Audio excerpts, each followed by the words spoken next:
श्री राधे। नमस्कार दोस्तों, आप सभी का हमारे YouTube चैनल में स्वागत है। मैं विजेंद्र आज आपके लिए एक और नई छोटी सी प्यारी सी कथा लेके आया हूँ, गोपी प्रेम की पराकाष्ठा। गोपियाँ भगवान श्री कृष्ण से प्रेम करती हैं, या मैं एक शब्दों में ये भी कहूँ कि जो श्री कृष्ण से प्रेम करे वो गोपी है। सीधी सी भाषा है। तो ऐसा आता है कि भादों के महीने में शुक्ल पक्ष चतुर्थी का जो चंद्रमा देखते हैं उन्हें झूठा कलंक लगता है, अपमानित होना पड़ता है कोई ना कोई झूठे कलंक से। तो एक बार ब्रज की एक गोपी थी, उसने सोचा कि भादो सुदी चौथ का मैं चंद्रमा देख लूं, और भादो सुदी चौथ का चंद्रमा देखने के लिए वो चल पड़ी है।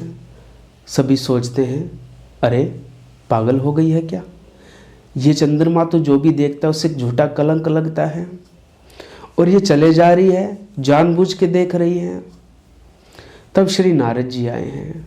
नारद जी ने देखा, अरे इन गोपियों को तो भला कौन समझाए, मेरे भी ये समझ से परे हैं।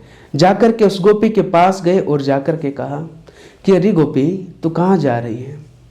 उस गोपी ने कहा कि मैं तो भादो सुदी चौथ के चंद्रमा को देखने के लिए जा रही हूँ। नारद जी बोले, अरे गोपी तुम्हें पता है कि जो भी उस चंद्रमा का दर्शन करता है उस रात उसको झूठा कलंक लगता है। तू चाहती है तेरे कोई कलंक लगे? गोपी ने कहा, हाँ मैं चाहती हूँ। नारद जी बोले, क्या? गोपी बोली कि मैं चाहती हूँ कि मुझे झूठे कृष्ण प्रेम का कलंक लग जाए, सब लोग ये कहने लग जाएं कि ये तो कृष्ण प्रेमी है, और ये भी क्यों कहने लग जाएं, ये कहने लग जाएं कि श्री कृष्ण इस गोपी से प्रेम करते हैं। अगर मुझे ये झूठा कलंक लग गया तो मैं कृत्य हो जाऊंगी, मेरे जीवन की फिर कोई कामना नहीं रहेगी। तो गोपियाँ कृष्ण प्रेम का कलंक लगे इसके लिए भी प्रयास करती थी। तो आप सोच सकते हैं कि कितना उनका प्रेम रहा होगा गोपियों का। प्रसंग छोटा सा है लेकिन बड़ी प्यारी प्यारी हमें सीख देता है। एक क्षण के लिए भी जो कृष्ण को ना भूले वो गोपी है, हमेशा कृष्ण प्रेम में जो बहती रहे वो गोपी है। कृष्ण की याद जिसके दिल से न निकले वो गोपी है। कृष्ण जिसके हृदय में बसे हैं वो गोपी है। कृष्ण जिसे याद करें वो गोपी है। हर एक कर्म श्री कृष्ण को समर्पित हो वो गोपी है।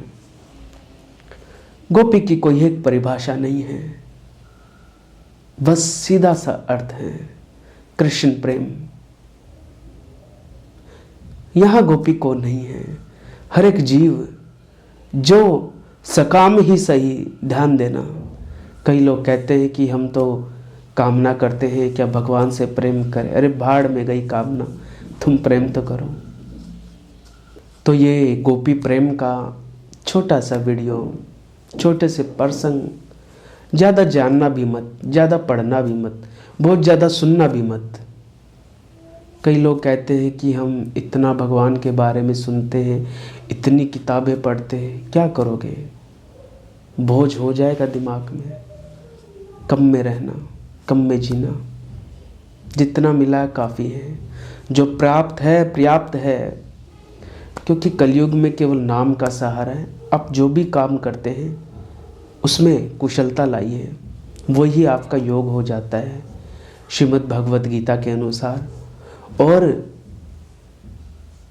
दूसरा, भगवत गीता के अनुसार ही सब धर्मों का आश्रय छोड़ के एक मेरी शरण में आजा मामेकम, बस दो चीज़ें काफ़ी हैं। उनका नाम लो, कलयुग केवल नाम आधारा। छोटे छोटे सारे हैं, छोटी छोटी बातें हैं। तो ये थी गोपी प्रेम की परिभाषा तो कौन कहे खैर, लेकिन फिर भी जो सुनते हैं, पढ़ते हैं, दिल में आता है, बोल देते हैं। गोपियों ने कौन श्रीमद् भगवत गीता का पाठ किया था बताइए आप? कब वो महाभारत को पढ़ती थी? कब उन्होंने, मुझे नहीं लगता कि कृष्ण के अलावा अनन्य भगत न अन्य किसी के बारे में सोचा ही नहीं। कोशिश भी नहीं की, जाना ही नहीं, जाने भी क्यों। जब आपके प्रेमी, आपके प्यारे सर्वश्रेष्ठ हैं, तो कौन दूसरे को हम देखें, कौन दूसरे को हम जाने। अरे बड़े बड़े योगी जिनका ध्यान धरते हैं, जो ध्यान में नहीं आते हैं, वो गोपियों के आंगन में नाचता है। ब्रह्मा की भी मति बावरी हो जाती है। ब्रह्मा, 4 मुख जिसके 4 वेद हैं, वो भी कृष्ण को नहीं समझ पाता। लेकिन वही कृष्ण ग्वाल बालों की झूठन खाता है,